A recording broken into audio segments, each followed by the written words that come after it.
السلام دوستوں، میں ہوں علی جاوید نقوی۔ کرونا وائرس کیسے کاٹتا ہے؟ اس وقت سوشل میڈیا پر وزیر اعلیٰ پنجاب کے حوالے سے یہ سوال گونج رہا ہے۔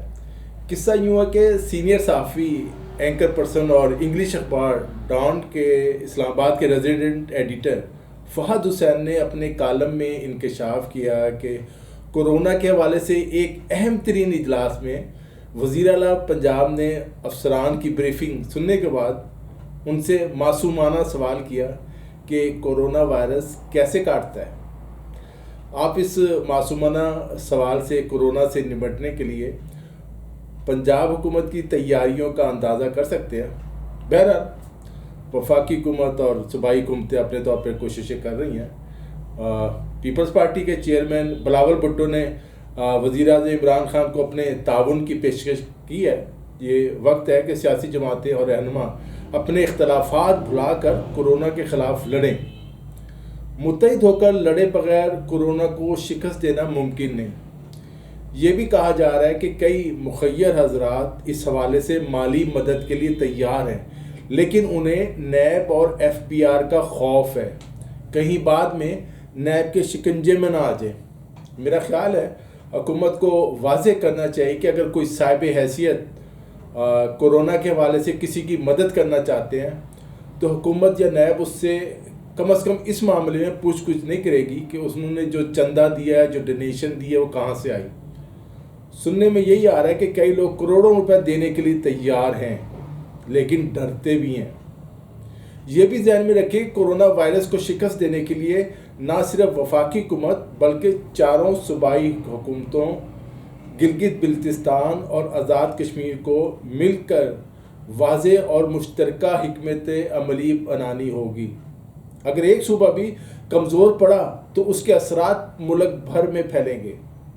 ایک اور مسئلہ جو سب سے اہم ہے وہ یہ ہے کہ ہماری ایک بہت بڑی آبادی دیہڑی یا روزانہ اجرت کی بنیاد پر کام کرتی ہے۔ سرکاری ادارے تو ملازمین کو یقین دلا رہے ہیں کہ ان کی تنخواہیں نہیں کاٹی جائیں گی، لیکن عام مزدور کا کیا بنے گا؟ اور وہ مزدور جو پرائیویٹ اداروں اور کمپنیوں میں کام کرتے ہیں، انہیں کون تنخواہ دے گا؟ کیا حکومت نے اس بات کی یقین دہانی کرائی ہے؟ ان کمپنیوں سے بات کی گئی ہے؟ مزدور، پھیری والے، یہ لوگ کہاں سے کھائیں گے؟ ان کا گھر کیسے چلے گا؟ اس حوالے سے وفاقی حکومت کو پالیسی بنانے کی ضرورت ہے۔ اب مسئلہ یہ ہے کہ حکومت کے پلے بھی کچھ نہیں۔ ایشیائی ترقیاتی بینک اور ورلڈ بینک نے کچھ فنڈز دینے کا اعلان کیا ہے، لیکن وہ 21 کروڑ کی آبادی کے منہ میں زیرے کے مترادف ہے۔ پاکستان کو اربوں ڈالر کی ضرورت ہے۔ کاش عالمی برادری وزیر اعظم عمران خان کی بات مان لے، پاکستان اور پاکستان جیسے دوسرے ممالک کے قرضے ہی معاف کر دیں تاکہ وہ یکسوئی اور تمام وسائل کے ساتھ کورونا وائرس سے نمٹنے کی حکمت عملی بنا سکے۔ ورنہ یاد رکھیں، کوئی بھی ترقی پذیر ملک تنہا اس چیلنج سے نہیں نمٹ سکتا۔ یہ بہت بڑا چیلنج ہے کورونا وائرس۔ پاک فوج ہر مشکل وقت میں قوم کی آزمائش پر پوری اتری ہے۔ کورونا وائرس سے نمٹنے کے لیے بھی فوج میدان میں آ گئی ہے۔ سندھ حکومت نے بھی فوج کی مدد طلب کی ہے۔ یہ تجویز بھی ہے کہ جن علاقوں اور شہروں میں حالات زیادہ خراب ہیں وہاں کرفیو لگا دیا جائے۔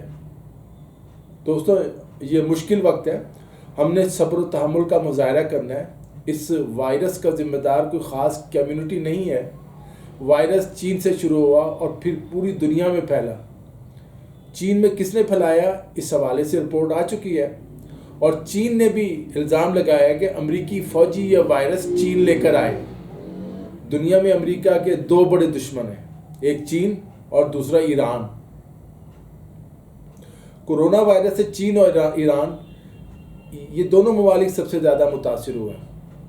امریکہ پاکستان کو بھی اپنا قابل اعتماد دوست نہیں سمجھتا، اس لیے خدشہ ہے کہ پاکستان میں بھی یہ وائرس اسی طرح نہ پھیل جائے جس طرح چین اور ایران میں پھیلا ہے۔ برطانوی سائنسدانوں نے بھی اس خدشے کا اظہار کیا ہے۔ اللہ تعالیٰ ہم سب کو اس خطرناک وائرس سے محفوظ رکھے۔ کورونا سے بچنے کے لیے جتنی احتیاطی تدابیر آپ اختیار کر سکتے ہیں اختیار کریں۔ آج کے لیے اتنا ہی، اپنا خیال رکھیے گا۔ علی جاوید نقوی کو اجازت دیجیے. خدا حافظ.